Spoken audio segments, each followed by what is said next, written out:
natin yun. Lalagyan din po natin ng mirror yung sa malapit sa lababo niya na merong hidden na lalagyanan para yung mga toothpaste, toothbrush, hindi nakakalat. Ano po, mahirap po kasi sobrang, ayun po, tatlo lang po kami, pero ang dami po namin gamit. Kasi yung sister ko po, yung ibang gamit niya din po andyan.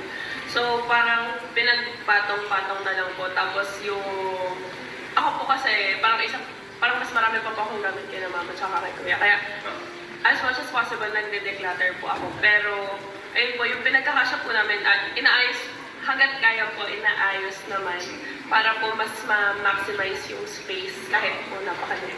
So, ayun. So, excited ka na? Opo, excited Bago. na po. Jersey, ito lang ako. Ayan na.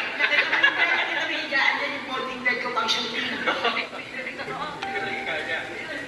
Pag folding bed ko lang pang shooting, kaya pag ako nagkatrabaho, hindi na pwede dahil yung sige, kayo na. Sige.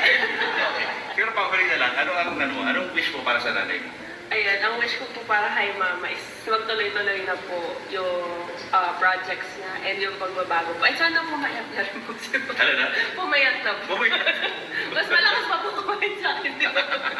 Hindi, ayun po. Pero sana magtuloy-tuloy po yung projects niya. So, dito na po tayo sa loob ng bahay ni Tita Debs at nakikita nyo naman, na-repeat na po natin lahat ng mga pader.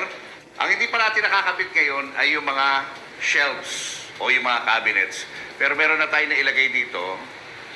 Ayan.